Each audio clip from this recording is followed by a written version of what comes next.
اللہ ذوالجلال نے اپنے پیغمبر کے ذریعے ایک بہت بڑا انعام ہم تک پہنچایا ہے، اور وہ کون سا انعام ہے جس کے بارے میں آپ کی خدمت میں چند باتیں رکھنا چاہتا ہوں۔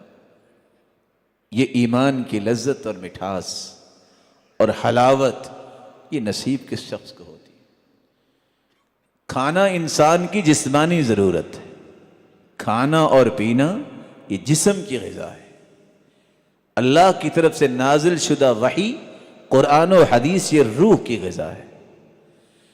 کھانا پینا جتنا اچھا ہوگا اس کی لذت زبان محسوس کرتی ہے، ایمان جتنا اچھا ہوگا اس کی لذت دل محسوس کرتا ہے۔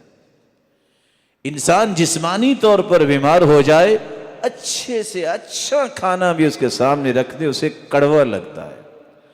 انسان کا روح بیمار ہو جائے اور انسان کا ایمان کمزور ہو جائے تو انسان کو دنیا کی کوئی خوشی کیا کوئی غمی محسوس نہیں ہوتی، اس کے اندر صرف قلق ہوتی ہے، اضطراب ہوتا ہے، فرسٹریشن ہوتی ہے، ہر وقت پریشان، ہر وقت کسی ڈپریشن کا شکار رہتا ہے۔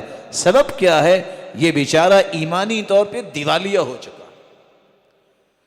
مصیبتیں انبیاء پر بھی آئیں، اولیاء و اصفیاء پر بھی آئیں، لیکن اس کا معنی یہ ہے کہ اللہ سے تعلق توڑ لے، اس کا معنی یہ ہے کہ مایوس ہو جائے، اس کا معنی یہ ہے کہ عبادت چھوڑ دے، اس کا معنی یہ ہے کہ اللہ کو یاد کرنا چھوڑ دے، اس کا معنی ہے کہ نعوذ باللہ غلط باتیں اپنی زبان سے بولنا شروع کر دے، اس کا معنی یہ ہے کہ گریبان چاک کرے، اس کا معنی یہ ہے کہ اپنے چہرے کو خود ہی تھپیڑے مارنا شروع کر دے، اس کا معنی یہ ہے کہ اللہ پہ اعتراض کرنا شروع کر دے۔